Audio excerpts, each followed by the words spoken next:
a lot of stuff going on today. And then I always tell people, if you think I'm too long, go change the settings on the YouTube video and speed it up to like 1.5 or 1.75. Because I try to talk a little bit deliberately, because I was a trial lawyer and the court reporters used to yell at me, "You're talking too fast. I can't keep up with you. I can't keep up." So I've kind of slowed down a little bit. And I try to, and part of it too is, my wife would laugh at this, but I actually do self-censor a lot. So I don't always say exactly what's on my mind. I'm thinking about, okay, now while I'm talking, how can I present this better? So last year, about a year ago, I did a conference in Calgary. Pam and I decided to drive. And it's probably the most time we spent together. We ended up driving up all the way through Michigan to Sault Ste. Marie, Ontario, around Lake Superior to Thunder Bay, then all the way to Medicine Hat, Alberta, down to Glacier National Park, up to Calgary for a week. And then after Calgary, we went to Banff and Jasper and drove all the way to Vancouver, came down Seattle to Portland. She didn't want to go into Seattle or Portland. I don't know why. But we did the falls and stuff up Columbia River to Coeur d'Alene, 6,700 miles before we got home. Probably the most time we spent together in all the years we've been married. He mentioned earlier we've been married, just had our 49th anniversary. I told Pam, in the Jewish mindset, that we're in the Jubilee year. So everything has to be forgiven. So I'm going to have a lot of fun this year, and we'll see how she applies it. So when I spoke in Canada last year, I was told by the organizers, Last Days Bible Conference, if you want to get that on YouTube. I think I spoke 4 or 5 times that weekend. The person who organized said, "Now you have 45 minutes." So I got up there, so I got up and I said, Pam and I on our way here to Calgary, we just spent over 2,000 miles on the Trans-Canada Highway. And I can tell you that we still identify with the sex that we were assigned at birth.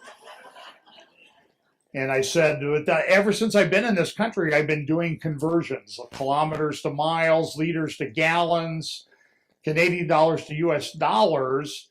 And I was told I had 45 minutes, but I haven't been able to figure out what the conversion is from Canadian minutes to US minutes, but I'm pretty sure I get more time. So today, so I'm just going to go through a few things today. As Craig Bong, who was, I don't know if he's still here, but there you are.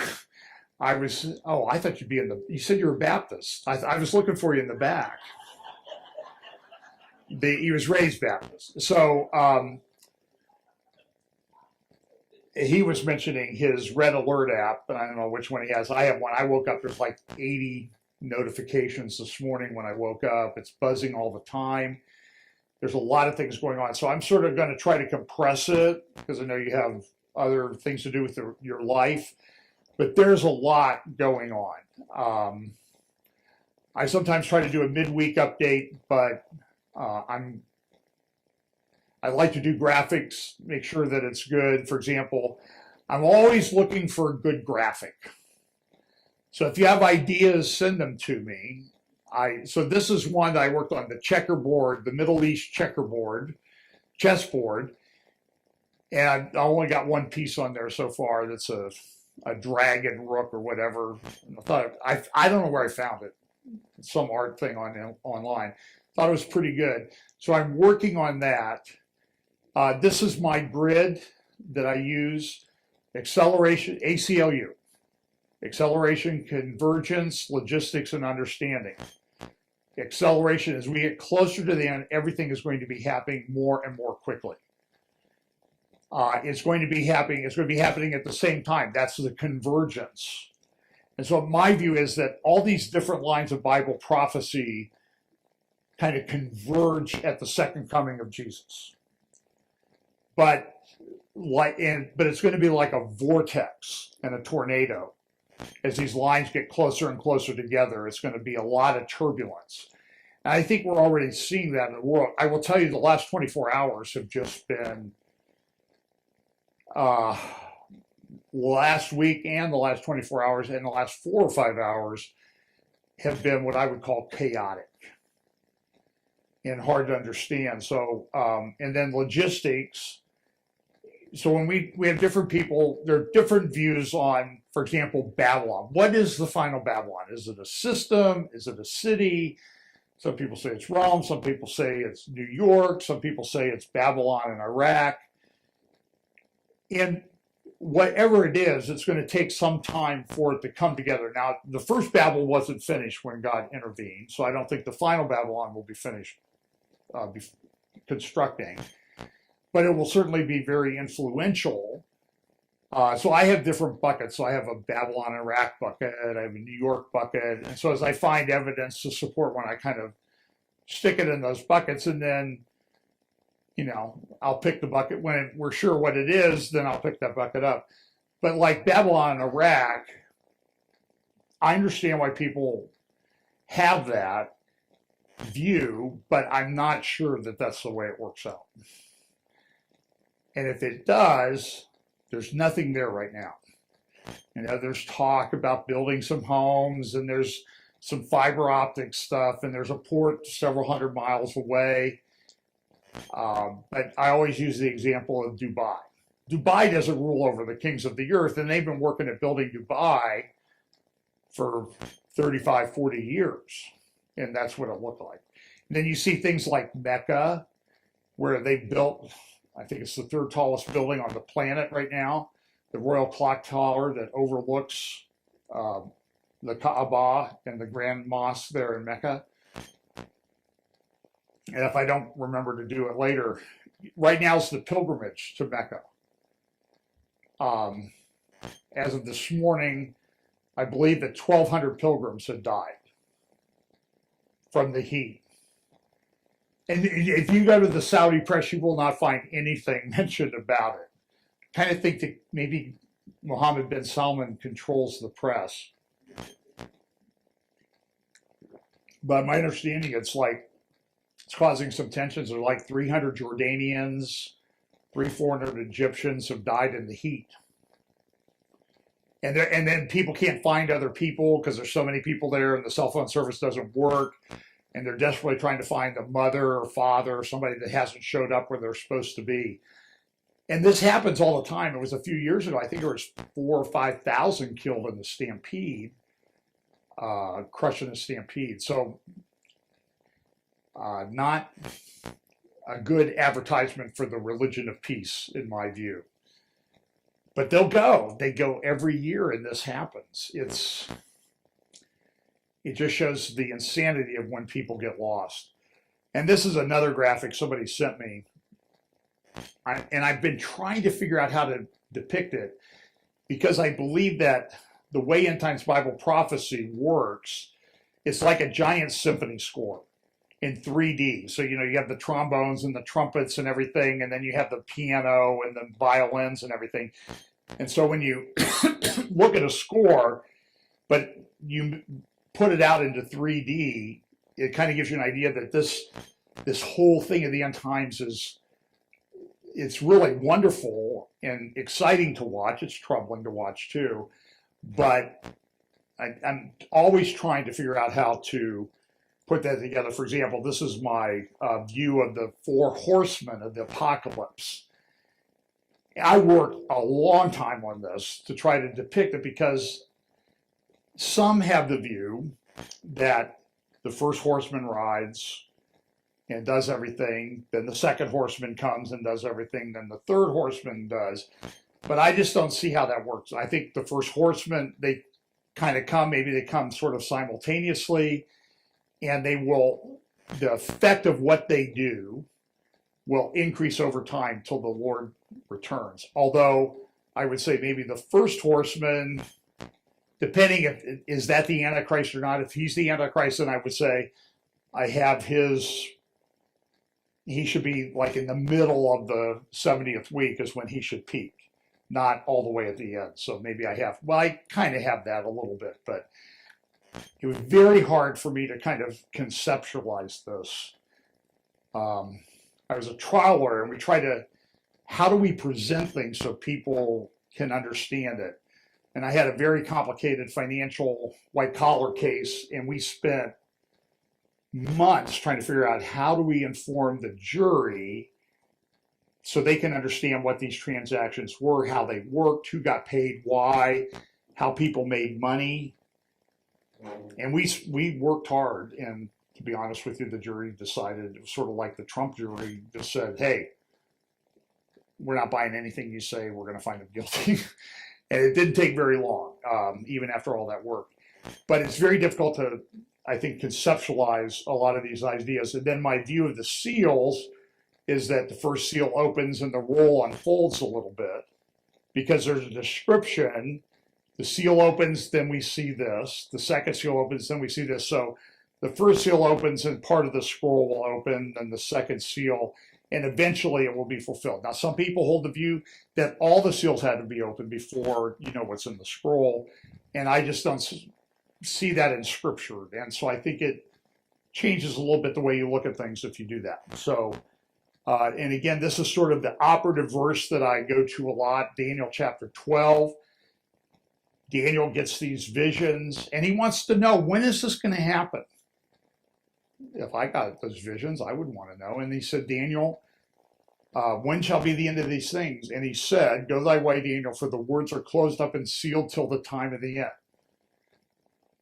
Many shall be purified, made white, and refined, but the wicked shall do wickedly, and none of the wicked shall understand, but the wise shall understand. So my view is that we should want to be the wise guys that understand what's happening. And so we need to be paying attention to Scripture and what's happening. So I get accused sometimes of newspaper exegesis.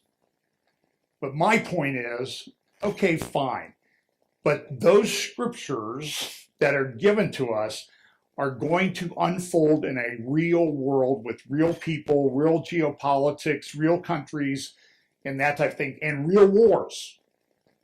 So why wouldn't we pay attention, especially since the rebirth of Israel in 1948? That was sort of a seminal event to me. So I'm going to, let's see. As I said, I have a lot of things, and there's some things I didn't get to last week, and I wanted to kind of clear them up a little bit. So there was a paper that was published. I did talk about this a little bit. Called Situational Awareness, a Decade Ahead, about artificial intelligence.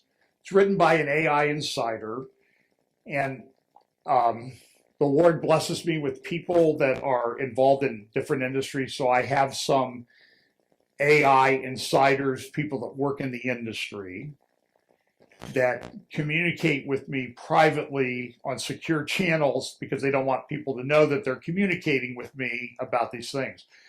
One thing I've learned in AI is that the people that are involved in it say, whatever you see is on the surface, we're way further down the road than you think. I'm not sure that AI is the exact thing that we should be looking at. The guys I did the Prophecy Roundtable, we have a messenger group, a text group, and we text things back and forth. Patrick Wood, Scott Townsend, Tom Hughes, Britt Gillette, I think Brandon Holthouse is in that group also. And we kind of just exchange information, and we look at this, and Patrick Wood looked at this guy's paper. It's about 180 pages long, and he said, well, he's a young guy, and he doesn't understand technocracy. And Patrick understands technocracy. I've known Patrick for a very long time. And he was talking about this 20 years ago or more. He was writing about it. And now it's actually coming to fruition. And until about a year ago, I think Patrick thought that the final fulfillment of how this is all going to come together was a ways off. Now he says, we're here. And he makes a very good point, so that there's this beast system coming. There'll be some kind of technological system that's going to be able to control how people buy or sell.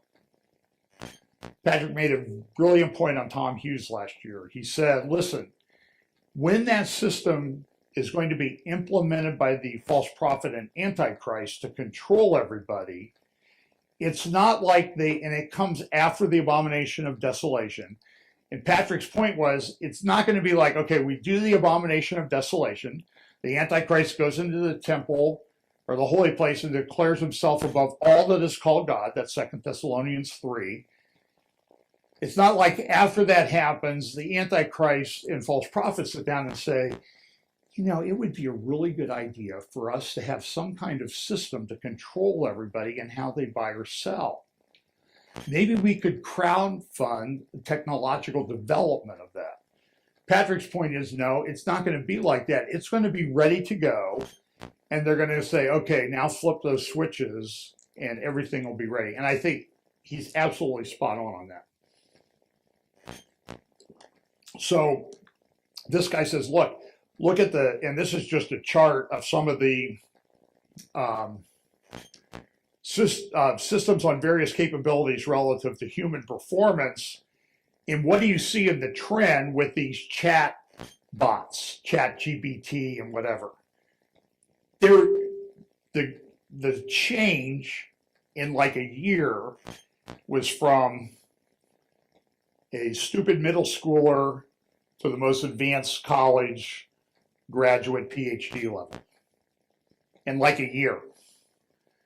When I was in Jerusalem in December 2022, and I know some of you have heard this before, but I think it's very important. A guy named Jonathan Medved spoke to us. The Israeli government puts on a Christian media summit. I was able to get invited to it. And it was very interesting, but they had this guy, he's an entrepreneur, which means he wears like golf shoes all the time and doesn't wear a tie. And man, the guy's my hero just for that. I was on a panel on Fox News on Martha McCallum and Brett Baer when the Ohio election took place in fall of 2022. And I wore my golf, went to the driving range. And so I went down to the thing and was on a special plan. I got to sit on the front row. I had my golf socks on and long pants. And so when I sat down, you could see my ankles. And my wife's texting me, "You're embarrassing me. Why are you wearing your golf shoes on national television with short socks? I can't believe you did that." I said, listen, any guy who sees me sitting there is thinking, look at that guy, he's in control of his life. Am I right? Amen? Did I get an amen on that? So, and she didn't buy it either. So Jonathan Medved, he's talking. We're in Jerusalem, sitting on Mount Scopus, which is really part of the Mount of Olives ridge. And he says, have you heard about ChatGPT? It had just come out a week before. It's got like 1 million, fastest to 1 million downloads of anything anybody's ever put, any app anybody's put out. He said, this stuff is amazing. Are you watching artificial intelligence? We in the tech community, entrepreneurs, we're excited about technology. It's going to be fantastic what they can do. And then he says, I have the video, we will make the lame walk. Now, I got chills. I'm sitting in Jerusalem. And this is around where Jesus was when John the Baptist sent his disciples to Jesus and said, Jesus, are you the one? Are you the Messiah? Are you the Messiah? Or should we look for another one? And Jesus said, you go tell John what you see. The lame walk, the blind see, the deaf hear. And when you looked at what Elon Musk was saying about the development of Neuralink, when they did the presentation, it was in exactly that order. Lame walk, blind see, deaf hear. We were doing it technologically. And so what you see is you sort of see this messianic quality to this technology and the control that it gives and the knowledge and information and that type of thing. At least this is the way I and some others see it. And this has never happened before. Okay, this is Microsoft country, right? So can I say something negative about Microsoft? Do you remember when they came out with Office and they had that stupid Clippy, that paperclip person that used to run around your program? And the first thing you did was you figured out how to shut that idiot off, remember? Okay, so we're way beyond Clippy now. And it shows how much I know. Bill Gates is one of the richest guys in the world, and he left a long time ago, and so is Steve Ballmer, and well, Alan was till he passed away. But so we live at this time of incredible change, exponential change. So all the graphs that we see on computer technology development are like this. NVIDIA came out with some chips. It's now that all of a sudden it's the most valuable company on the planet. It's worth almost $4 trillion. It's worth more than Microsoft and Apple. And those three companies are worth more than almost all the other countries in the world, except for the United States, in terms of, if you compare net worth capitalization to GDP, they've got all the countries except China and the United States. I mean, NVIDIA is right about where Germany and Japan are. How does that happen? So Jason Wang, when he's doing a thing on NVIDIA, he says, look at what we've developed. We have this chip. And he holds up this thing. It's about the size of an iPad. And he goes, we figured out how to connect these things in a better way.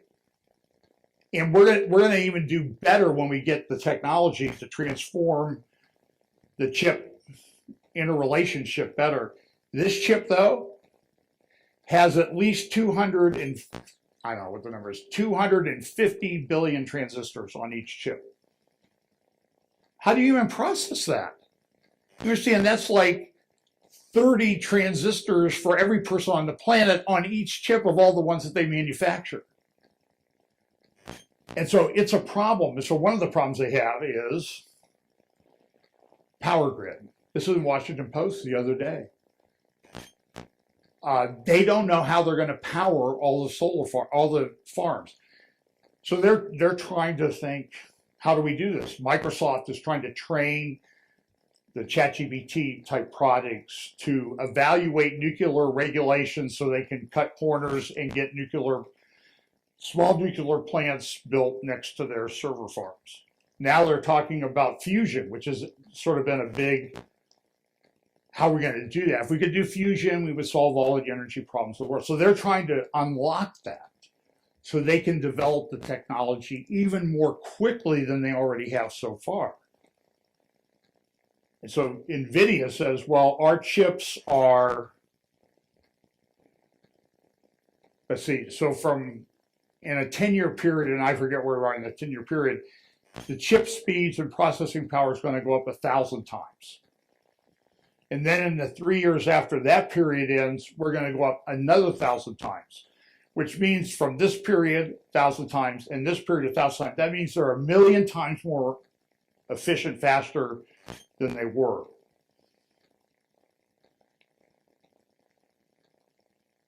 The problem is the people that are in control of this don't necessarily have our best interests at heart. So here's Jeffrey Hinton. He's one of the godfathers of artificial intelligence. And this is a little bit of what he said. I'm just going to play about a minute of this. He's interviewed, and he's scared. He quit Google. He's in his 70s, and he said, I'm out of here. This is going way too fast. Here's what he said. In the spring of 2023, last year, I began to realize that these digital intelligences we're building might just be a lot better form of intelligence than us. And we had to take seriously the idea they were going to get smarter than us, and maybe within the next 20 years or so. And so we needed now to think seriously about, could we control them? Before that, I thought it would be much longer, and so we didn't need to worry about it right now. And many people still think they're just statistical tricks and they don't really understand what they're saying. I think that's quite wrong. So I came out and focused on the existential threat, that is, the idea that they'll take over from people. Because many people were saying it was science fiction, and I no longer believe it's science fiction. You alluded to it earlier, but just remind us how quickly this technology is moving, in your opinion. It's moving very fast. The best way to understand how fast it's moving is to look at what it was like 10 years ago. 10 years ago, if you told people that today we would have a language understanding system where you could ask it anything at all, and it would give you an answer about as good as a not very good expert, people would have said, no, we're not going to get that in 10 years. That's crazy. People have been working on natural language processing for 50 years, and this would be a huge advance. Well, we're there. So what we're going to get in 10 years' time is plausibly that difference again, and that's going to be superintelligence. So my guess is there's a 50-50 chance that we'll get it within the next 20 years. Almost every decent researcher I know believes that in the long run it'll get more intelligent than us. It's not. So, and that's kind of frightening, because there are people who they only care about developing it. So when this started, it was just a little over a year ago, there were all these articles, oh, existential threat, the end of humanity, and all this other stuff, which sort of sounds apocalyptic and revelation-y and all that other stuff. People say, oh, it's not going to go that fast. But then all these people coming out and said, it really is going to go that fast. Some people even came out and said it's like demons are involved. We can't explain it. Ray Kurzweil came out. So the thinking was, we'll get to this super intelligence in, like he said, 10 or 20 years. Ray Kurzweil came out and said, next year you're going to be really far advanced. And he used to say, there was a very famous time cover, it said 2045, the year man becomes immortal. That was Ray Kurzweil's ideas. That was 10, 12 years ago. Now he was saying, well, it's going to be 2030, 2035. And I just saw an article where he said it's going to be like 2028.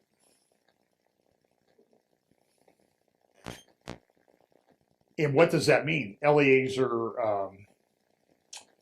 Yudkowsky, who's involved in this, he would look like the people down at Comic-Con, kind of geeky, but very, very intelligent. And he said, we can't let it go on. If people want to agree to slow down, we need to go bomb their server farms. He's an insider. So I'm just telling you so this is one of the convergence things. And what are they going to do with it? This was in yesterday's Wall Street Journal. How a chatbot helped me talk to my dead mother.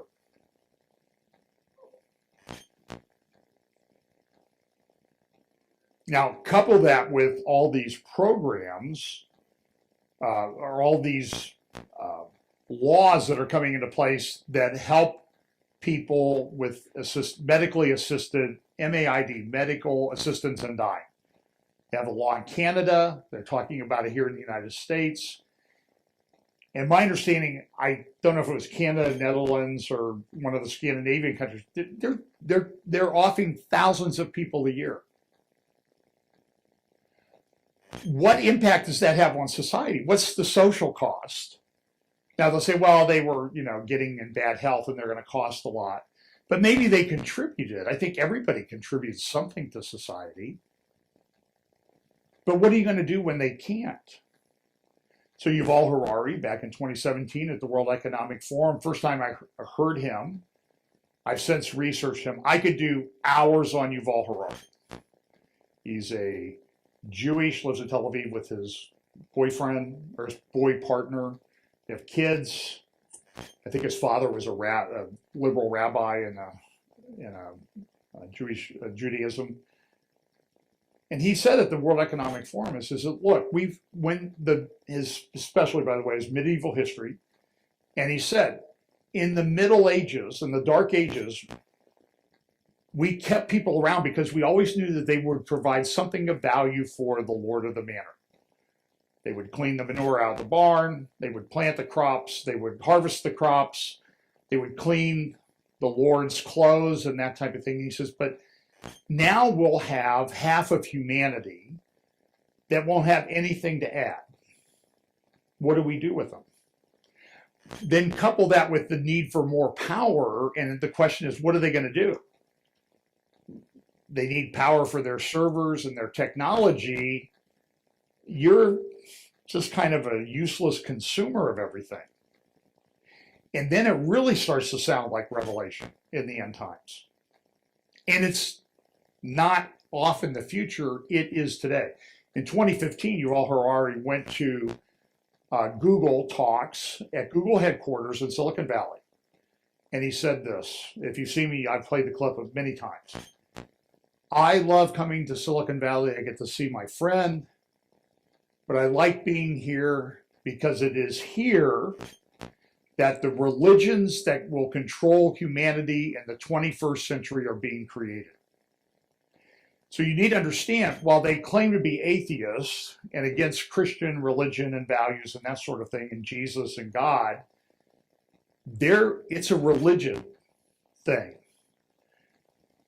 Ray Kurzweil, will man become immortal? He really means it. And when you start hearing that, we shall become, well, what Harari says is we don't believe in a God above the clouds, but we believe in a God in the clouds of information.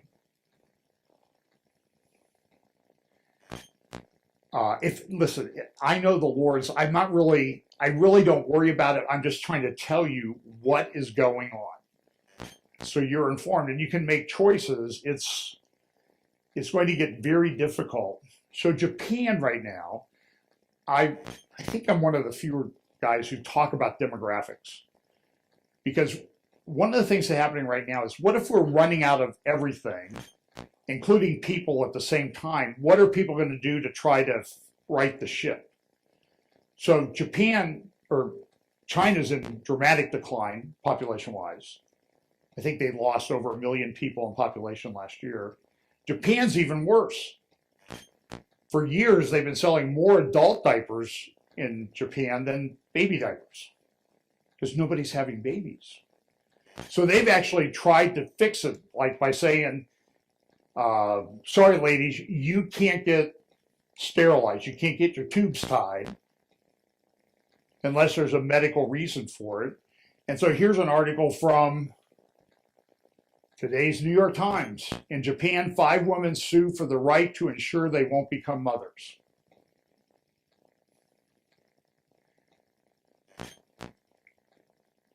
All right.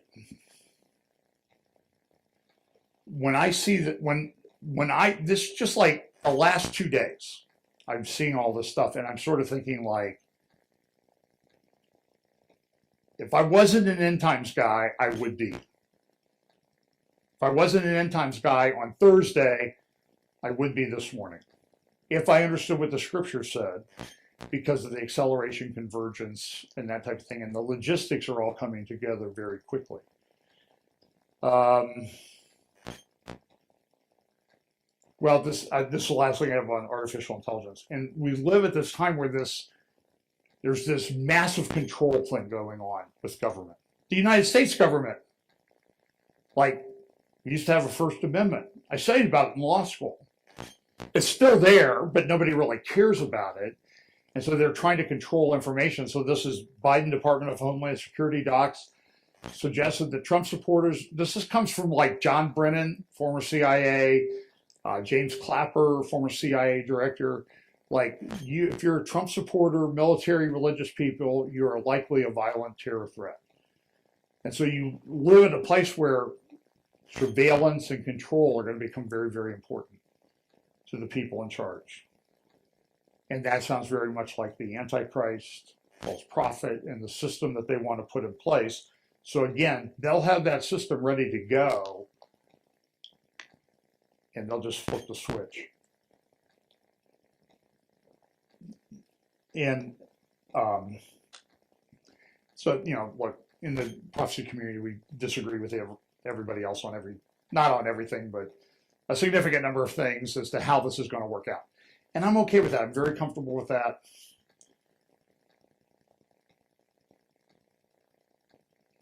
But I did say this to somebody, I think, Carlo, yesterday.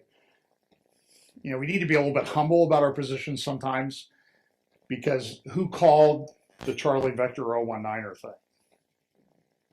Who called artificial intelligence?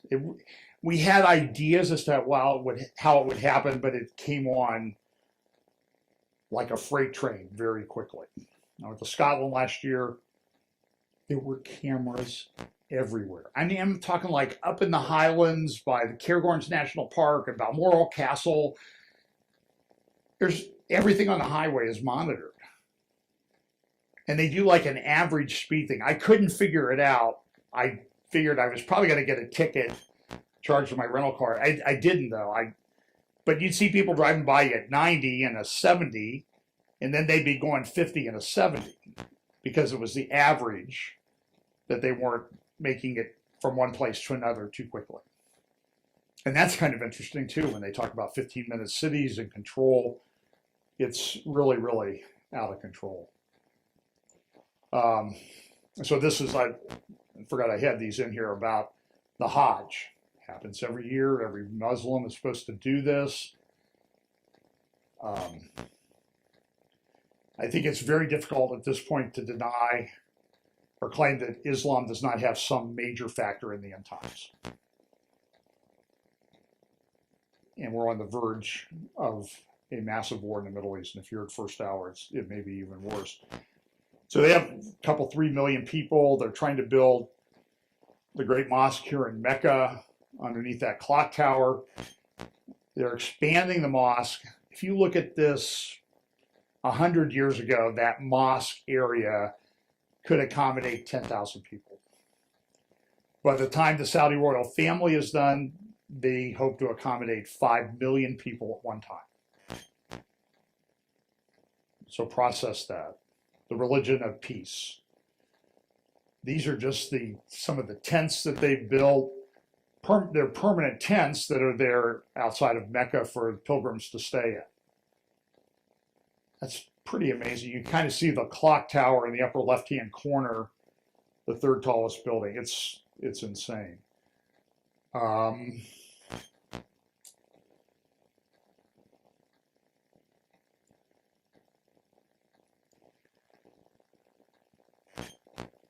Oh, so here we go.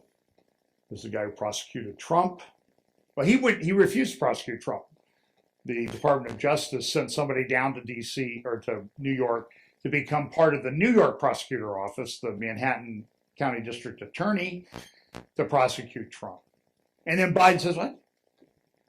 It just amazes to me how openly people in our government lie to us. We didn't have anything to do with it. They just decided on their own. It was your guy that you sent down there. Come on.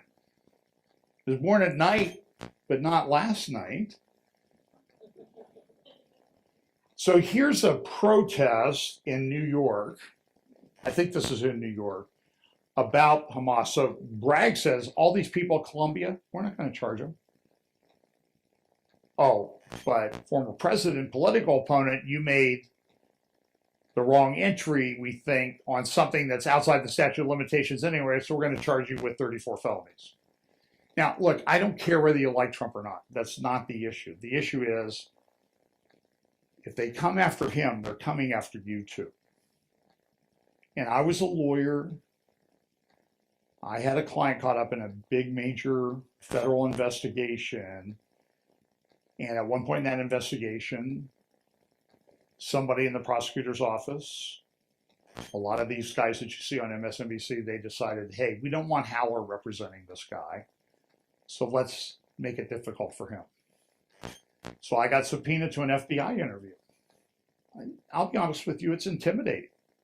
Especially my wife was really worried about it. Because if you make a mistake, remember Martha Stewart? She never committed a crime. They said she lied in her FBI interview. And they'll do stuff as like, I had this massive cases that I worked on for this client. And what they would do is they would ask me questions. Well, did you ever communicate with so-and-so about this? But they never show you all the, the thousands of emails that you wrote. It's a memory test. So you had to be very careful. You said, well, may have, but the record, the emails will speak for themselves. So I don't want to say anything that would be inconsistent with the emails, the paper record. But if you don't do that, you can go to jail for a long time. And that messes up your life, even if you're charged. So here's an example of what's happening right now. Transgender surgeries. Christopher Rufo had a whistleblower at Children's Hospital in Houston last year, a doctor. They were very, very careful. They worked with lawyers and consultants. Don't disclose any private medical information about patients. Just talk in broad general concepts, which they did. What happened? That doctor's now been charged with a number of felonies for violating the HIPAA laws, the privacy laws. I saw a video the other day from a Ring door camera of FBI agents showing up at a nurse's house, saying, "Hey, hey y'all, how you doing? We just want to ask you some questions. Can we come in and sit down?" And she said, "No," which is what you should do too. That's a practical advice. No charge for that. I'll talk to you when I have my lawyer. Now, your lawyer can sit with you in an FBI interview. What they did with me was they submitted me to 3 grand juries where you don't get a lawyer. You're in the room, prosecutors, whole team of prosecutors, and the grand jurors, and nobody's sitting there looking at you sideways if you're talking too much. I mean, it's very intimidating. And just understand that they're going to do this a lot. The election might change things, it might not. I don't know. I know if one party wins and continues on what they're doing, we're in for a very rough time. Particularly for Christians, conservative, and you oppose this agenda of the alphabet mafia or the Israel-Palestinian thing. So here's a Twitter and some video of a Palestinian Hamas protest. So here's what the guy says in his Twitter account. He says, let me go here, I can blow this up. Well, we see at a New York City Free Palestine protest, the Hezbollah flag, an inverted triangle, which is a symbol historically associated with Nazi concentration camps, and now used on October 7th. And in Hamas propaganda videos, a portrait of Hamas leader Sinwar and masked people. So here's a little bit of what you see going on. And by the way, I apologize if there's bad words in there. I didn't listen to it.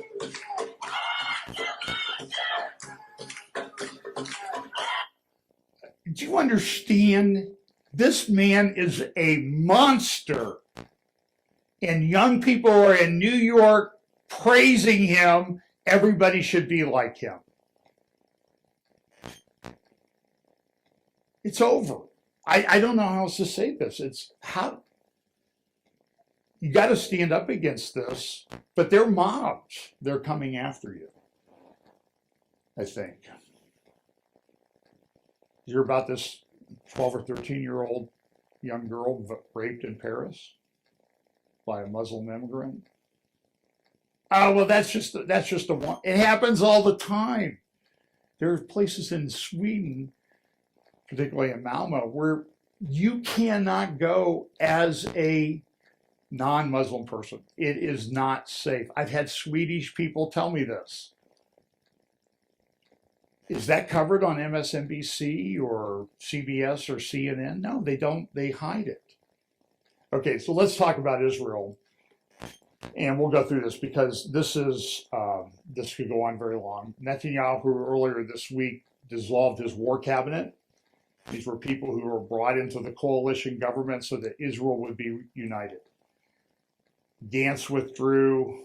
Eisenkot, who was a military guy, not an elected Knesset member, he withdrew.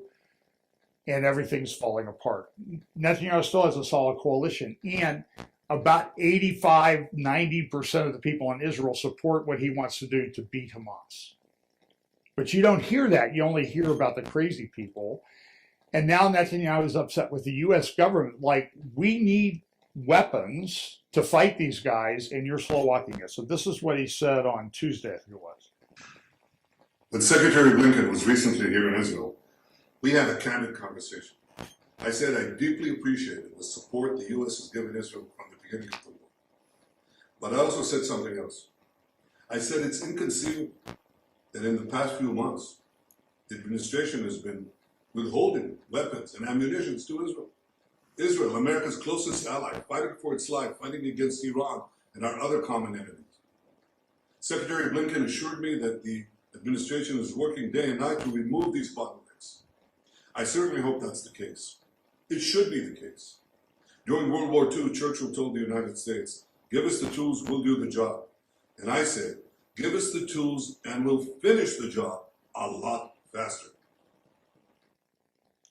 So they asked Karine John Layar, or Pierre, I call her Liar, Karine John Liar, what do you think of that? And she goes, we don't know what he's talking about. We're giving him everything that he wants. Oh, really?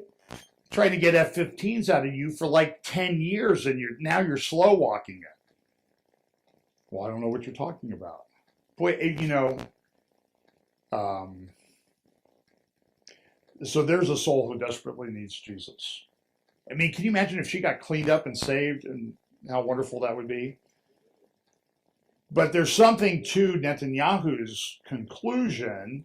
For example, this is from the Financial Times yesterday. U.S. places Ukraine at front of defense queue for key Patriot missile systems.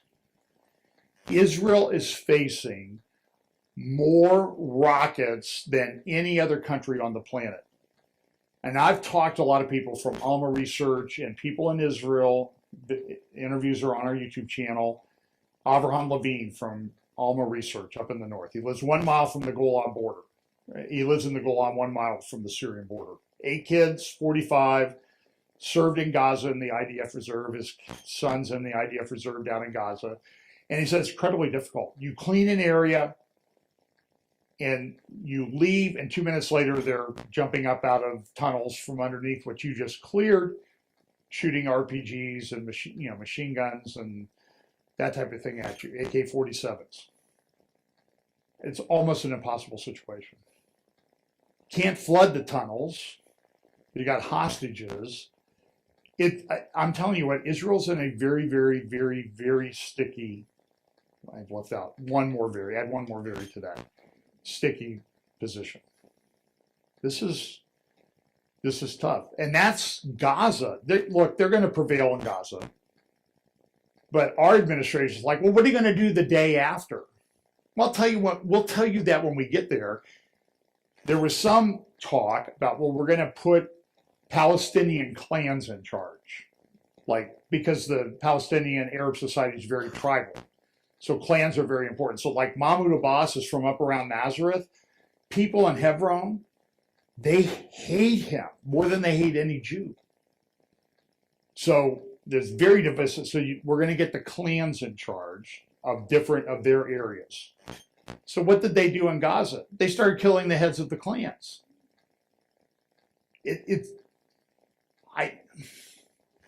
So Israel will prevail to some extent, but then the question is, what are you going to do afterwards? Now, I've got a video here, and I do not remember what it is, but let's play it and see what happens.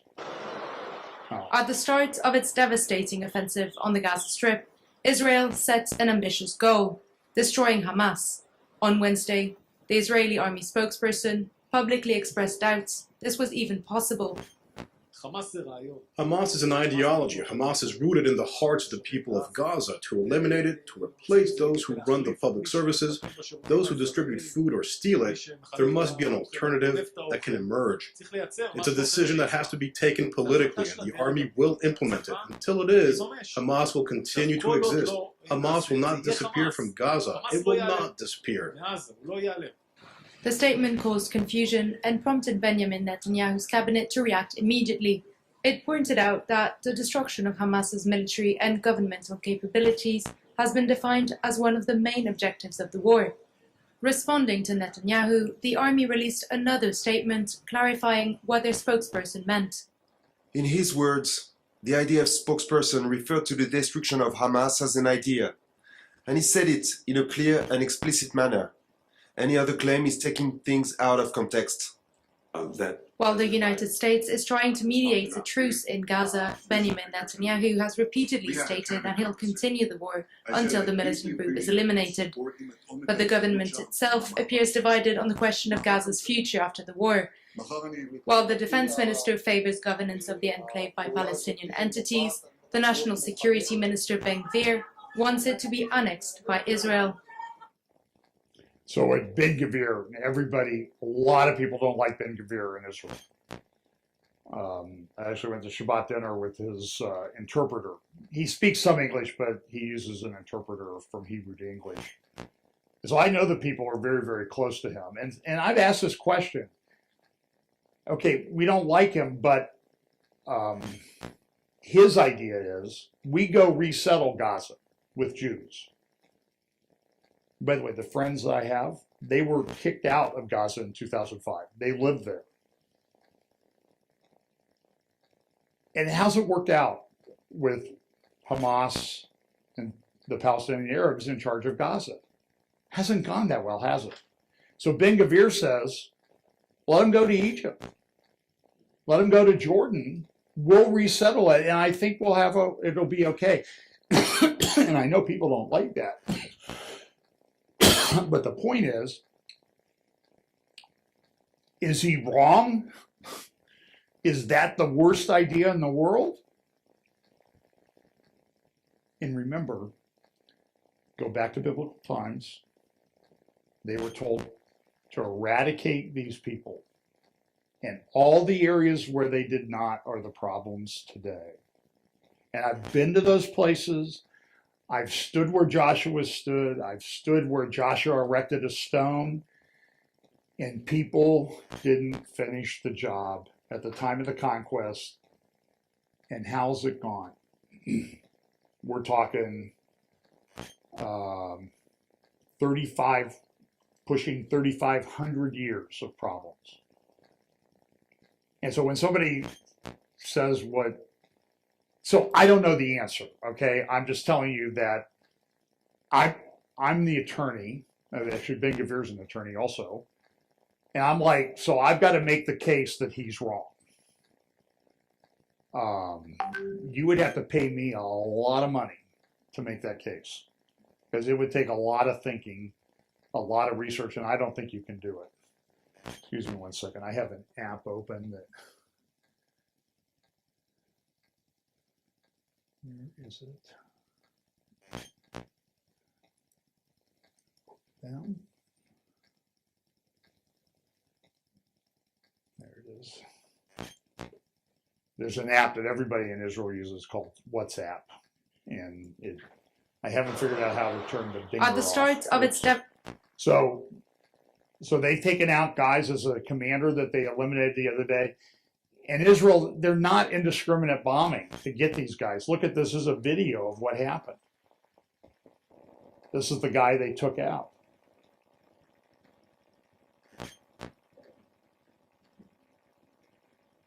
Okay. I mean, you don't even need to clean the hot tub. I'm sorry, I don't know how else to say it. You understand how precise that was. And I know that sounds cold and cruel, but this guy was a monster. And I know, listen, it's war. And war is war. Okay. Today, Israel's Prime Minister Benjamin Netanyahu repeated criticism the Biden administration calls untrue and unfair, that the U.S. has withheld weapons Israel needs to fight the war in Gaza.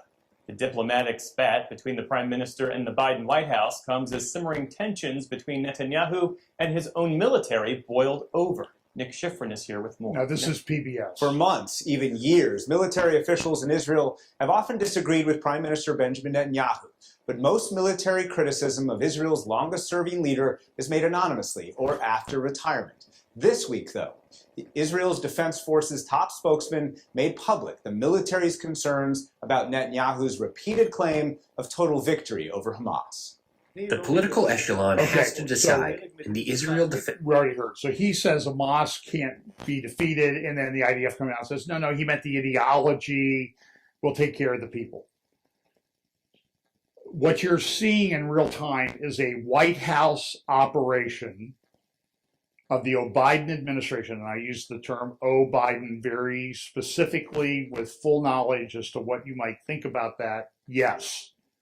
As to who might be in charge of all of this. It's clear. I mean, there's no, you think Biden's doing this? It's the Blinken, it's all the people who are in the Obama administrations that are back. They never go away. I mean, go look at the old video of the Oslo Accord signing on the White House lawn, September 13th, 1993.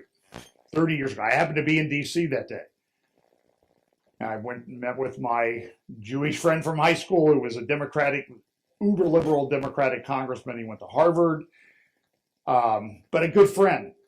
He was all excited about it. Go look at the video of it. It's the same people that are running around. Now, a few of them have died. You know, a few more older, like Clinton, Hillary, and Bill. But that's all the same State Department people that were around then. They're just recycling them, Republican and Democrat. Oh, I know what this is. It's that bad in Israel that Netanyahu is getting death threats. So this is today's Israel Hayom newspaper. And they're complaining that too many people are spending time trying to protect Netanyahu's life. Because our government and a lot of people in Israel would say, if he's gone, everything is better. Now, I will see, how's the nice way to say this? If you believe that, you're perhaps one of the, what's that comedy? Here's your sign. Okay, you're really foolish if you believe that. So we have these people running around the Middle East. Amos Hochstein, Barbara Leaf, she's an assistant, she's the Mideast coordinator for the State Department. Anthony Blinken, all running around. We're going to make peace. We're going to bring peace to this. So Barbara Leaf goes to the Senate this week for a hearing, and Ted Cruz had a few questions. This is the entertaining part of today's prophecy update. Ambassador Leaf, you are the administration's point person on the Middle East. How's that working out? I love my job, Senator. Have things in the Middle East gotten better or worse since Joe Biden became president? We have had a series of black swan events, so no doubt the region is in a very difficult state. Is your answer things have gotten worse? My answer is that a series of black swan events have crowded upon Have they gotten better? You're not suggesting things have gotten better, No, are I you? have not. In fact, they've gotten a lot worse. That's the nature of black swan. So it's black swans. You guys had nothing to do with it. It's not mistakes you made. It's just something that happened externally. Well, I think an assessment of the events of October 7th is still to be done. I can't speak to that. Okay, so did y'all make any mistakes that led to it? I'm not sure. All right, here's one. How about giving hundreds of millions of dollars to the Gaza Strip, much of which ended up in the hands of Hamas? Was that a mistake now that we saw what happened on October 7th? I'm going to defer to my colleague from USAID. I'm not aware of hundreds of millions of dollars going to Hamas from U.S. All right, how about $100 billion to Iran? Was that a mistake? I'm not sure what you're referring to, Senator. Well, you tell me, how much money has this administration flowed to Iran? We have not flowed money to Iran. Really? We have money in accounts that are restricted for humanitarian use only. And money's not fungible? This regime will always spend money on these kinds of activities, the proxy activities. When Joe Biden became president, how much was Iran selling in oil a day? I don't have that figure for you, Senator. Of course you don't. The answer is about 300,000 barrels a day. How much is Iran selling in oil a day now? Somewhere short of 2 million. So it went from 300,000 barrels a day to 2 million barrels a day. That's about $80 billion that the Ayatollah has made because your administration refuses to enforce oil sanctions. No, we do enforce oil sanctions. Well, you do so terribly because the number has increased almost tenfold. But because of the strictures that we put on, the sanctions that we put on, the targeting that we've done, 230 alone directed towards those who traffic in Iranian oil, that has imposed a heavy cost on Iran, and we estimate that... Wait. You're saying it's a heavy cost. Mm-hmm. They went from 300,000 barrels a day to 2 million barrels a day. Where's the heavy cost? That's an extra 1.7 million barrels a day. That's $80 billion. True or false, 90% of Hamas's funding comes from Iran? No, not 90%. It is a large... It's okay, how much is it amount. then? I don't know at this exact... You're in charge of the damn region and you don't... What do you mean you don't know? At this exact moment, I can't tell you. All right, how much of this Hezbollah's funding comes from Iran?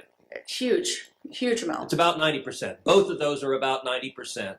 Do you think it made the world safer or less safe to take a theocratic lunatic like the Ayatollah who chants death to America and death to Israel and to flow $100 billion? Did that make us more safe or less safe? The U.S. is not flowing money to Iran, Senator. You know, so I love politics, and sometimes I wonder, like, how do these people not go across? And I've been in these hearing rooms, so I know the distances.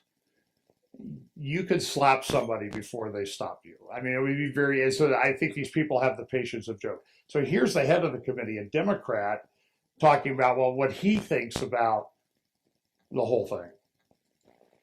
We will now undergo a round of 5-minute questions. Ambassador Leaf, let me first talk to you about day after planning in Gaza. The FY25 request largely maintains recent funding levels for the West Bank and Gaza, despite the fact that we know we have a huge bill ahead of us. But we can't spend money effectively in Gaza if we don't have a governance structure that keeps Israel safe and understands political realities on the ground in Gaza. My understanding is that Prime Minister Netanyahu has essentially refused to start post-war planning in Gaza, not because he doesn't believe it is important to do so, but because he has pressure from his far-right coalition partners who want to reoccupy Gaza with Jewish settlements. So can you just talk for a moment about the status of planning? So you see the criticism. So in the face of this, the Americans are saying, let's get to. Okay, so we're going to have the antidote to that nonsense. Carolyn Glick on her program the other day. I think this is a few-minute clip. I want to play a lot of it just because I respect her a lot. I've read her, followed her for years, met her. I pray for her. She looks tired to me. I mean, I've seen her in person, and she has, you know, a couple kids around, 11, 13 boys. She lives in a frat. She sees the bodies coming home from Gaza. So there's like 3 more lines in the cemetery since October 7th. And there haven't been that many killed. That's the interesting thing. So she lives in a frat, which is, in between Hebron and Bethlehem, Jerusalem.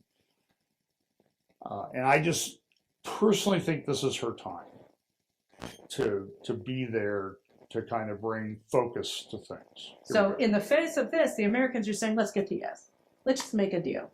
Here, you capitulate, you give up your control over the northern third of Israel, and, then you can send your people back where Hezbollah will protect them, from the Afghans and the Pakis.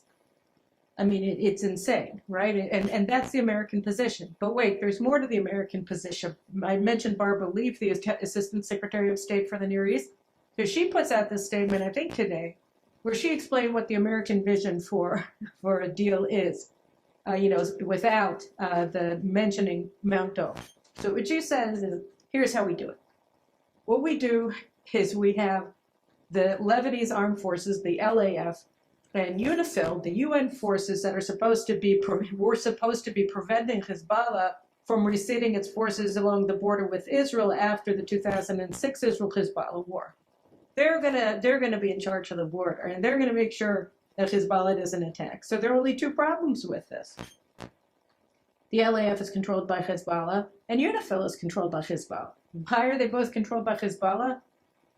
Because Hezbollah is stronger than both of them are. So they only exist because Hezbollah allows them to live. And every time that the UNIFIL forces, by the way, try to step out of line and mention that maybe it wasn't a good thing that Hezbollah was setting up all these fake nature preserves along the border with Israel where they were carrying out recon on Israel, they got shot at. Either they got killed or their convoys just got shot at. And these were repeated 1 or 2 times. It's like the Sicilian uncle in The Godfather. You show up, you get it, and you change. And you don't say anything about what Hezbollah is doing for the next 10 years. The same thing with LAF. The LAF is Hezbollah's auxiliary force. And the beautiful thing about the LAF is that the United States pays the salaries of its soldiers and officers in cash. That's what U.S. taxpayers are doing, and the United States arms it and trains it. So it funds it. So this is like a U.S. force, the LAF, except it's not. The United States does all the work. They put in all the money. They give all the arms. But then the LAF is loyal to Hezbollah. Why? Because Hezbollah will kill every single soldier in the LAF if they step out of line.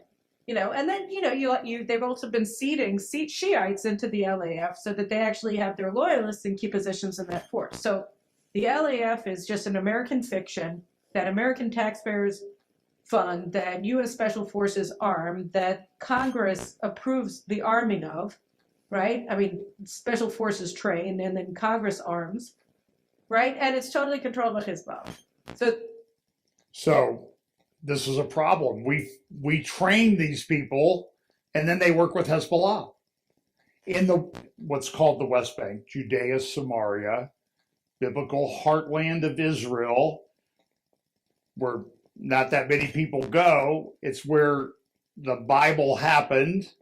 If you ever get a chance, I'm going to try to do a tour sometime. I may do a solidarity tour this year if I can get it arranged. But my goal is to do a tour and not do the circle tour where you circle Judea and Samaria. You actually go in there. It's difficult, but it will. Pam and I have done it. I've done it on my own. It's not easy. And we went with Joel Kramer. By the way, buy his book, Where God Came Down. You will learn more about biblical archaeology. And it's interesting. It's fun. Go watch his channel, Expedition Bible. He puts up these things. He gets like 2 million views on archaeology. When we were with him, we were at Herodian, and this guy walked by. And Joel clutched his chest. I'm like, what's going on? He goes, it was just Pam and I and Joel. He goes, that is the most respected field archaeologist in history. Just walked by. I said, oh, so to you, he's a rock star. Literally. And he goes, yeah, he kind of is. So, but you will learn a lot about the Bible. And it's very important that Christians support Israel. Go on solidarity tours if you can to support these people, learn about what's going on. There's a lot of places to contribute to get things, because look, they all of a sudden have 400,000 people in the service. They didn't have, winter coats for them. You just don't go down to, well, they don't have Walmart in Israel, but the equivalent of Walmart and buy 400,000 coats, winter coats. They don't exist. They didn't have body armor. So a lot of Christian ministries have been very effective at bringing that stuff to their need. And I will tell you, there are people coming to faith in Jesus, the Messiah, as a result of that. And that ought to be a lesson to us. So my friend Olivier Melnick, he started a ministry called Shalom and Messiah. And he's doing these solidarity things and supporting Israeli troops. Because we've talked, and we always want to shove we'll be out of here, and then somebody else is going to have to worry about Matthew 25, caring for these, the least of these, my brethren. That's at the end. And I've had a conversation with Olivia, and our conclusion is no, we ought to be doing it now, especially now. So that's the principle. We ought to apply it now. That's just where we are. So there's an article, you can find it at Punchbowl News, about Netanyahu's interview. And he just says, listen, they're slow walking things. We appreciate the help from the Americans, but we're in a very difficult situation. We have this situation in North, Hezbollah is there. You see articles like this from the BBC. Why 800 people fled a sun-kissed Mediterranean village? What happened? They left their homes on October 8th. Every day since October 8th, Hezbollah has been shooting missiles, rockets, mortars, drones into northern Israel. I don't know what the number is. I've heard different, 60, 80, 100,000 people left their homes and have been living in hotels around Israel. They don't have jobs. Their kids don't have school. And they're saying, wait a minute, how long is this going to, we can't live like this. And I have an interview. So, and they're leaving Lebanon too. This is a picture, this is a little video of the Beirut airport this morning. They don't have any money in Lebanon. They're all leaving because they know war is coming. So Hezbollah, they've got this guy that was killed, his funeral. And so here's Hezbollah articles. Here's Nasrallah. He's coming out saying, we're coming after you. There will be no safe place in Israel. Go back 2 months, I interviewed Avraham Levine, who lives in the Golan. I said, what happens if this cuts loose? So at the time, everybody thought Hezbollah in Lebanon and a little bit in Syria has 150,000 rockets, many of which, thousands of which can be precisely guided, all the way to a lot down on the Red Sea. So I asked Avraham, I said, what happens if that cuts loose? His response to me, as a father of 8, he said, no child anywhere in Israel will go to school for at least a year. Okay, now put that into the context of your own lives with children and grandchildren. What do you do with that? And Zritza Habi, she says, listen, we can't live like this. This is Arab News. Nowhere in Israel is safe. Here's a little video of Nasrallah that somebody put together, sort of a clip. إذا فرضت الحرب على لبنان فإن المقاومة ستقاتل بلا ضوابط وبلا قواعد وبلا No rules. We're going, and then they put up this video. Now some people say, oh look, they know how to use Google Earth. But I think it's much more serious than that, because all this is targeting information. Tankers, farms, water facilities, airports, air bases. They even have, I think, in here, Dimona nuclear reactor, refineries, chemical plants, ports. And they're saying, look, we have the precise coordinates to attack this. We just feed that into the missiles, and boom, there they go. That's, I think, the moment. Whoever thinks of war against us will regret it. So they're loaded for bear. So here's an article in Al Akbar. I read it, kind of a pain to get if you get a title of an article, you can open it in Google Chrome and it'll translate it automatically. That's just sort of a Howler life hack. So there's no charge for that. So here's this article, and look, they have this map with a missile. They're threatening Cyprus. Big article at the Washington Institute. Why are they doing this?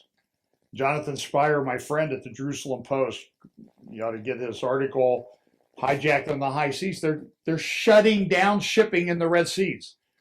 U.S. intelligence reports, comes out and says, listen, shipping through the Red Sea is down 90% since October 7th. I just put that out. I think it's kind of an interesting map that shows so the taller the buildings, it's kind of like a graph, show how much where the population centers are in the Middle East. So you can see, you can kind of see down here with Iraq, Baghdad, Damascus, and these things are not that far apart. So here's the intelligence report from our department. Government says, listen, shipping down 90%. They have to go around the Cape of Good Hope. That adds 11,000 miles and $1 million of fuels cost to every ship. And what's it cost Hezbollah? I mean, the relative cost to the damage that they're causing is pretty amazing. There was this, this was in the Tehran Times a couple months ago, rallies, murals at Tehran's Palestinian Square. But when you read those murals, which are in Hebrew, because they want to send a message to Israel, they say, So we have 100,000 displaced people in the north, these posters.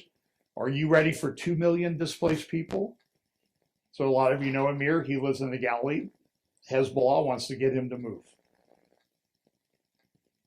Because they just fire rockets in there. You can't live with that. Whole villages destroyed. So here's Amos Hochstein doing his shuttle diplomacy. This is a map. It sort of shows you the border here, and then the crosshatch is all the communities that have been evacuated. It's actually deeper than that into Israel. And we have friends that live in Nahariya. I mean, you sit on the deck of their house and look to the north, and you can see Lebanon border up there like 5 miles away. What are they going to do? How do they do this? Here's an interview with Sarit Zahavi, the founder of Alma. Now, she has a little bit of a thick accent, but you should be able to understand her, talking with, I think, the TBN interview. And I felt like this is the guy I've interviewed who's one of her researchers. That May was actually the worst month since this war started, and this trend continues into June. The majority of the attacks came from Lebanon. Hezbollah claimed responsibility for the majority of the attacks, and about half of them put civilians, infrastructures at These are risk. attacks in With Israel. regard to the type of munition, you can see a raise or an increase in the amount of UAVs comparing to previous months. UAVs meaning drones. These are UAVs that can carry up to 40 kilograms of explosives. And another thing that is important to bear in mind, we are at the beginning of the summer here in Israel. This means that Iron Dome is not intercepting rockets that are falling in open area. But open area in the north, like you see outside of the window, it's forested area. Yeah. So every hit in open area at these days causes a fire. The situation that you see on the map with the white pins, which is 43 ghost towns in northern Israel that are evacuated since the beginning of the war. This is 60,000 Israelis that cannot go back to their homes because it's too dangerous. And also the northern region, which is not evacuated, is also in danger. Is also in danger, is also affected. I live 9 kilometers from the border. I can say that I feel in the past few weeks that we see more alerts in areas which are not evacuated. This is war. Let's not be mistaken. This is war in northern Israel that started by Hezbollah in October 8. The first attack that started the northern front was carried out from a school. Hezbollah said very clearly, we are opening another front against Israel to stretch the IDF to two fronts. I have a question. I saw here a picture of the Golden Dome. Yes, this one. This is in Beirut. So why does Hezbollah care Every about Jerusalem? Hezbollah military operative that was killed in this war, the branding under his name when they publish that he was killed, was killed on his way to Jerusalem. Really? This is what this campaign is all about. It's about destroying the state of Israel. Listen,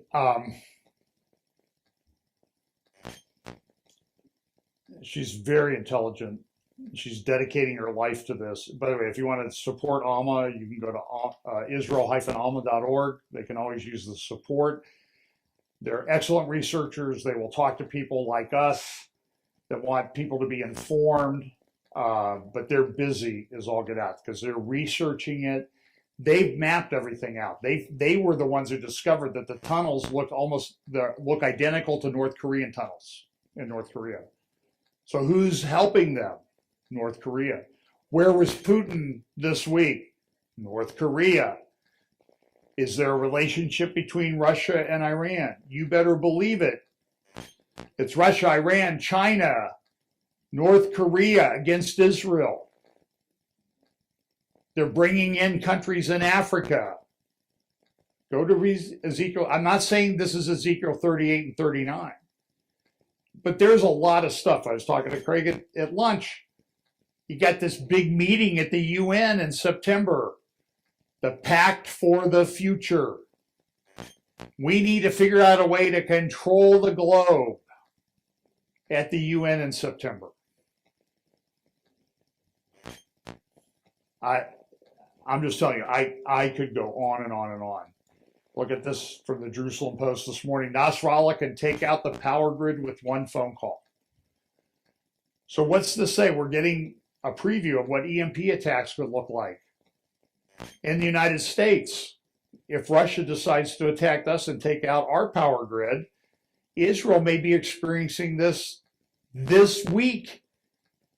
And what they said in the article, Jerusalem Post, after 3 days, you can't live there.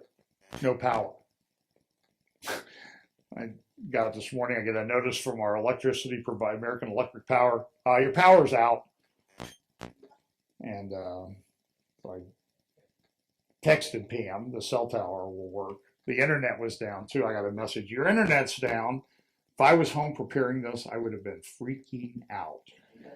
And it's okay to freak out sometimes, as long as it's righteous. But, you know, we have a backup generator. We've always tried to do that. But, you know, we were able to do that. The Lord bless us to be able to do that. But I'm telling you, this is crazy. So I want to play one more clip of Caroline. I'll have a few more comments, and then I'm going to let you go because this could go on and on and on.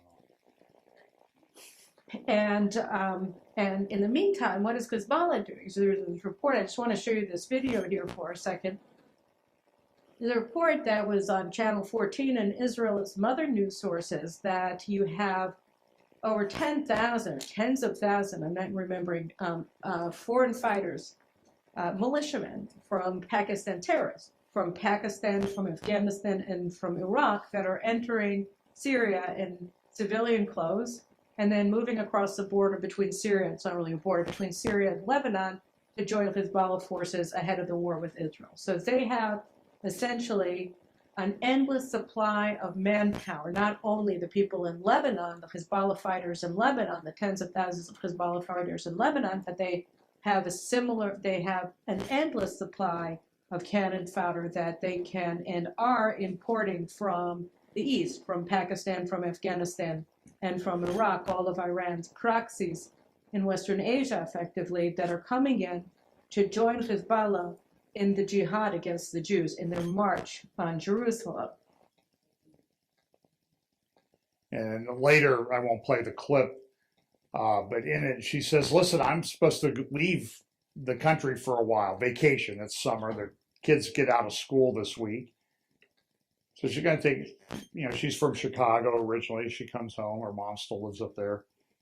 But she said, I'm leaving. Well, let me play it because I think when Caroline Glick says this, people should listen. So I think it's in this clip. So listen to this. And then he goes on and says about Sinwar. And I think that this really shows the Talking about headspace Tom of the Friedman. administration. He talks about how Israel has to take Sinwar's, has to accept Sinwar's conditions for a deal, which is that he claims that we get all of the hostages. Of course, we only get 33 under the terms of the deal, but whatever.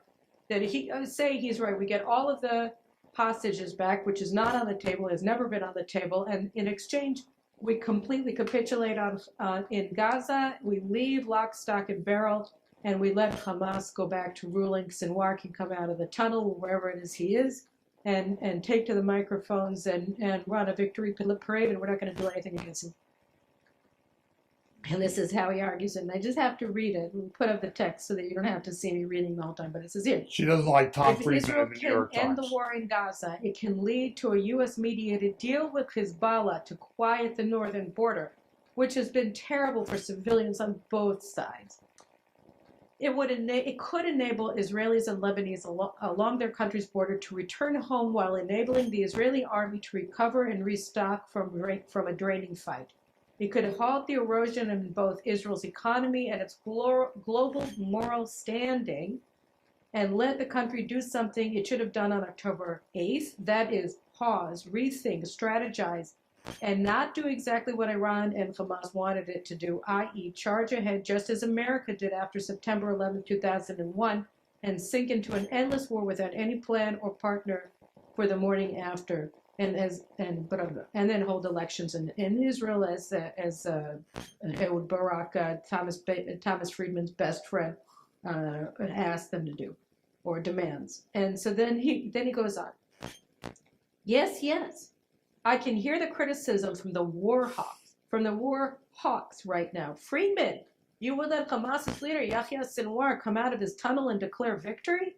Yes, I would. In fact, I wish I could be at the news conference in Gaza when he does, so I could ask the first question.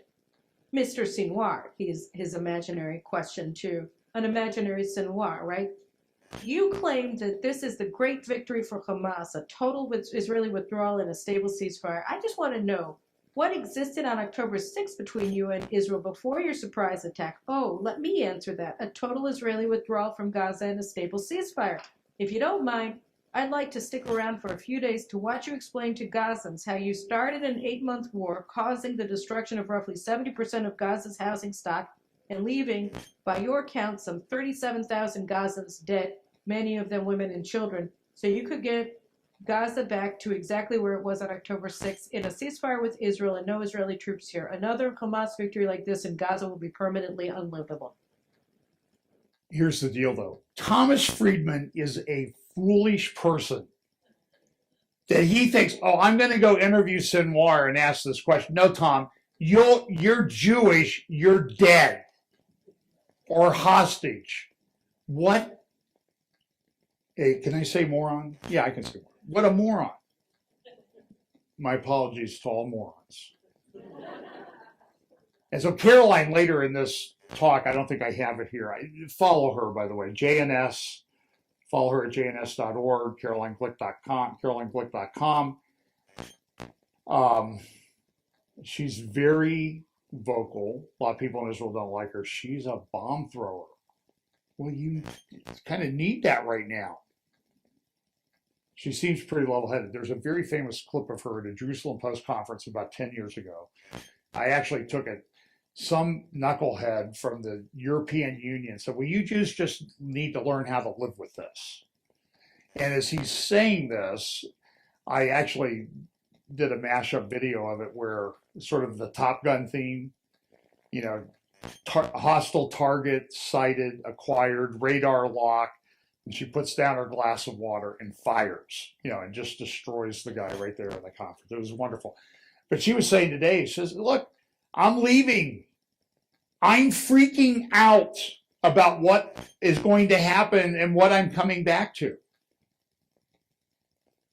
And she lives in the area technically called the West Bank. I have friends that live there. They say, we can't, look, there's nothing between me and the mosque over there. There's not a fence or anything. We used to have these people come into our home to clean and that type of thing. They're never coming back as long as I'm alive because we cannot be trusted. And so what's the solution? Well, Joe Biden, Anthony Blinken, Barack Obama, give them a state. That'll work. And we know that something like this is coming, I think. And I think it's going to be something, it's not going to be something that's going to be a big fancy, oh, we have peace. No, they're going to shove it down Israel's throat. You do this or we'll let you go. You'll be on your own. And the word coming out, it's not just Hezbollah.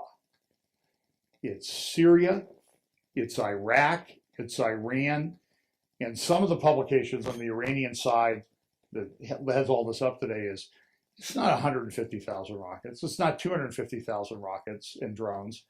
It's over 1 million. So go get her in focus from the other day because she talks about the fact now Russia's and Iran are exchanging drones. And Russia is probably giving missile guidance technology to Iran. I'm telling you, I don't think I've ever... I mean, I know God's got this, okay, but I live in kind of a real world. It seems to be an impossible situation to me. Just thinking about it rationally. Because I know there's limitations on the number of people that they have. And they've been fighting in Gaza. They're tired. They're rotating them out. I don't know what the answer is. Let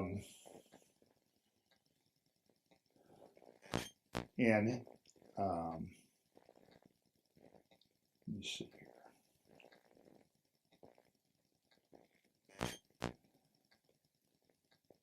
Okay, so this is the coastal plain is red, West Bank, Judea, Samaria is green.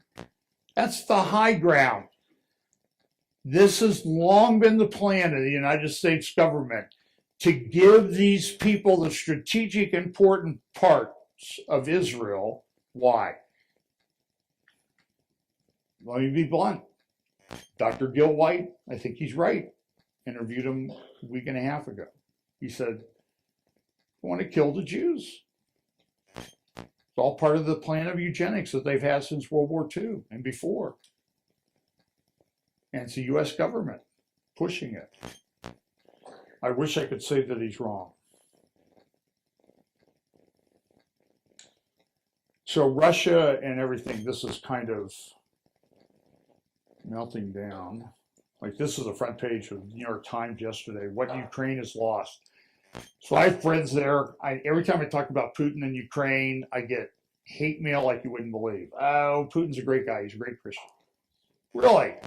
Yeah, look at the great Christian did to villages in Ukraine. By the way, I think this is in the Washington Post this morning, and I've had Ukrainian evangelical pastor friends who've been telling me this for months. Here's the article. Russians target churches in occupied areas. So you'll hear the right, the MAGA right, like Candace Owens, oh, Russia, Zelensky is shutting down Russian churches, a Russian denomination, because they're spies. You understand? Ukraine is at war. And I'm telling you, the technology is changing. I'm seeing videos of guys being chased down by drones in the field. They're all over Twitter and Telegram. Saw one today. I don't know if it was a Russian or Ukrainian guy. But he's running. He turns around and he like prays, and the drone keeps coming, he jumps into a ditch, and he's blown to smithereens. Right there on video. And this is the technology. This is AI and all this stuff that's coming. You understand there's this convergence of all of this stuff that I'll admit it's scary. My wife and I have this discussion. I'm glad I'm an old guy, you know, so statistically, I don't know how long I'll be here. My father died fairly at 68. My mother lived into her 90s. So I don't know which one I take after, to be honest with you.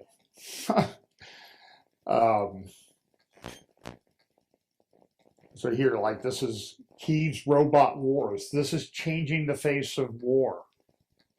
And so when you read in Ezekiel about these people coming against Israel, they come up like a cloud.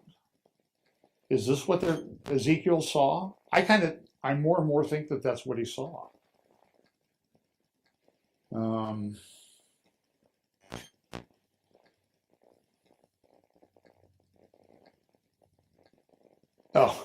And disruption everywhere. Like France wanted to do snap elections, and now Macron is fighting for his political life. And the people, everybody said, the elite said, oh, she'll never come. Now everybody's saying she sounds kind of reasonable. She's against all of this unrestricted immigration. So they're going to have elections this week, and the polling does not look very good for Macron. And this is from the New York Times. Migration in France, as in the U.S., has centrists leaning to the right. It's happening here too. I don't know. I'm sort of giving up on prognostication. And I'm a nonprofit organization, you know, in more ways than one. And, but, so remember this. And so how does this final beast empire, is it revived Roman Empire in Europe? I'm not so sure. Maybe it is. Putin, I agree with him. He says Europe is weak. But then on the other hand, yeah, Europe is weak, but I have to be afraid of them because they're going to invade my country. It doesn't work both ways, Vlad. Come on. It's a little bit inconsistent. And if Tucker Carlson was a good interviewer, he would have asked him that question. Just like he would have asked that Gunther Isaac some hard questions too, which he did. It was just kind of a fluff piece. So remember this, Economist cover years ago. Macron walking on water, Europe's savior. It's not going so well for him. So I kind of came up with this. He went to the World Economic Forum. He said, France is back in 2018. France is back. And so this is my view of Macron now. He's starting to sink. I worked really hard on that one.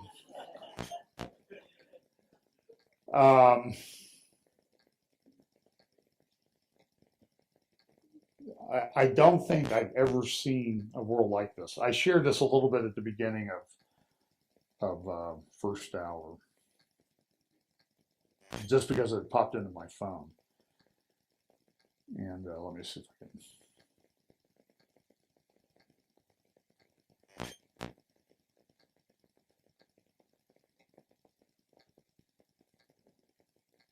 So it says, the Telegraph this morning,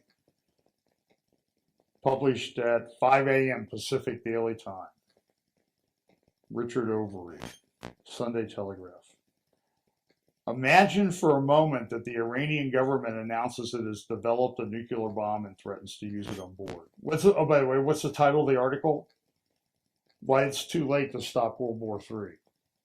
So, well, I'll make this guy the guest prophecy updater this week. I try to give that to somebody who seems to be getting it. Probably doesn't understand Bible prophecy.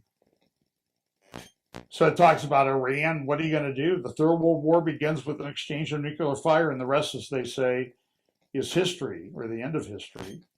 Or picture this: Chinese frustration over the status of Taiwan prompts a buildup of invasion forces. The United States is preoccupied with its own domestic political crisis. Gee, I wonder how that could happen. Japan anxiously watches the exchange of harsh words between China and Taiwan, wondering whether to intervene. The United Nations condemns China, and China repudiates the censure and orders invasion. Confident with a quick victory, it will prevent others from intervening, as Hitler hoped when he invaded Poland in 1939. The United States now activates contingency plans.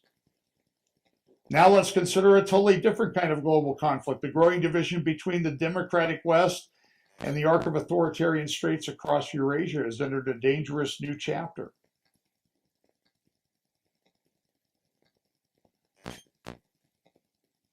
I'm not this bad.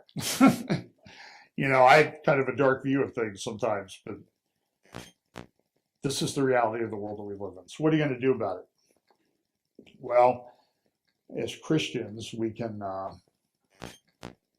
draw closer to the Lord.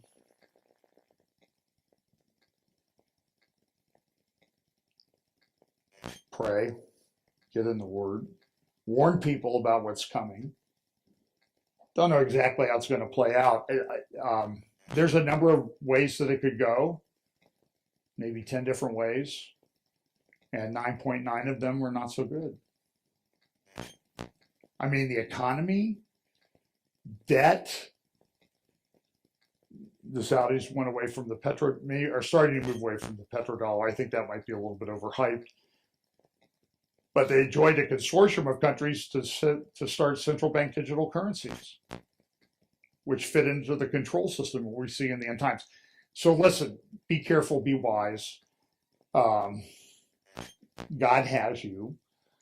God hasn't abandoned you.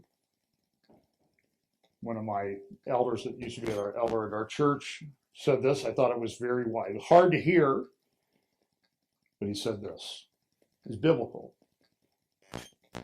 Don't fear the devil. All he can do is kill you. But fear him who can destroy both body and soul in hell. That's who you should fear. So turn to God. Turn to Jesus Christ now before it's too late. Look, if you have a couple questions, do we have time for that? Okay, a couple questions if you have something to ask. I don't usually do this. I'm not a fan of Q&A because I did this at a conference once. And somebody asked a really hard question. You know what I answered? I said, I don't know. And you know what? People came up and said, we're so appreciative that you said, I don't know. I said, I really was honest. I did not know. I probably still don't. So anyway, if you have anything or not, we'll close out with a word of prayer and you can go home and enjoy the beautiful day. Anything? Okay, speak up. Bill Koenig, eye to eye. Yeah.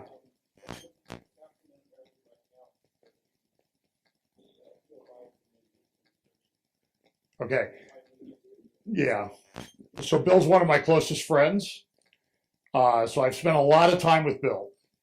He's been to my house for Thanksgiving before his wife passed away a couple of years ago. He's remarried now, though. I haven't met the new one yet. But I trust his judgment. And so his book is Eye to Eye, Facing the Consequences of Dividing Israel. Every time we do something to divide Israel, withdraw from Israel, make it tough for Israel, things happen in the United States. So I don't like what's going on. I think it does not bode well for our country, for our political crisis that we have. And I'm not convinced that if we keep this up, we'll have elections this fall, because we'll be even more under God's judgment than we already are. So I think that could happen. I don't know. Bill's pretty good. Like, we forced them to evacuate Gaza in 2005. 48 hours later, a little thing called Katrina hit New Orleans. Remember that?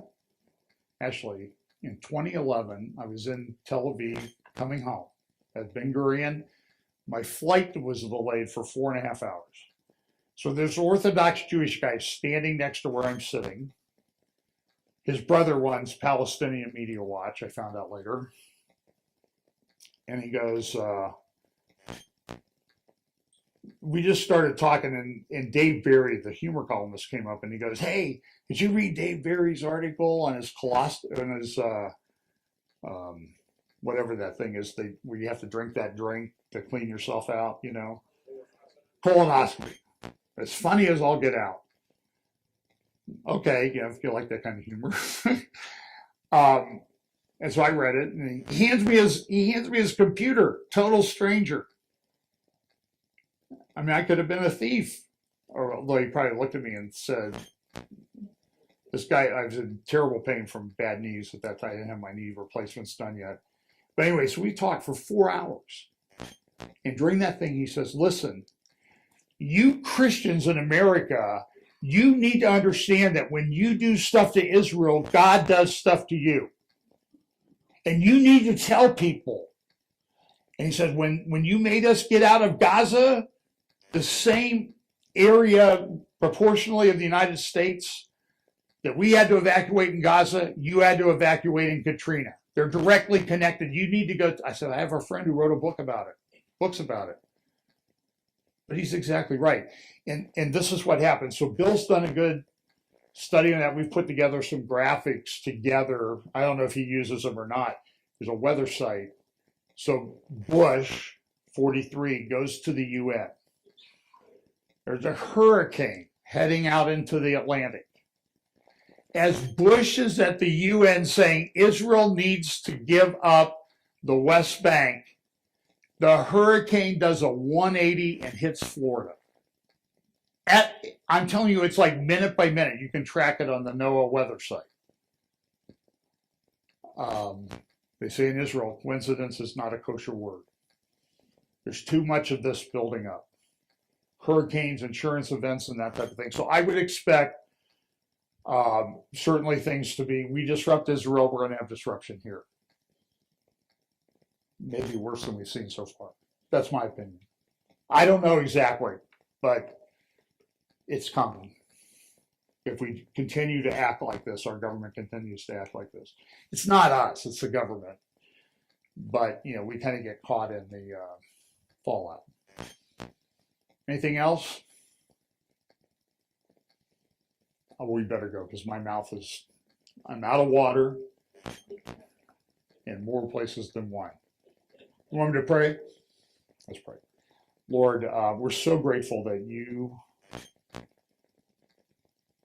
knew down the quarters of time the times that we would live in, and that you blessed us with the blessing of living at this time, but also having the scriptures to kind of help us understand the context of the time in which we live. And Lord, I just pray that we will consider ourselves blessed, but that we will take action in response to that, to live lives as holy people, unashamed of the gospel, and sharing it with those around us. We pray that you'll bless us. Pray you bless all the people who drove here today. Give everyone safe travel. In Jesus' name, amen.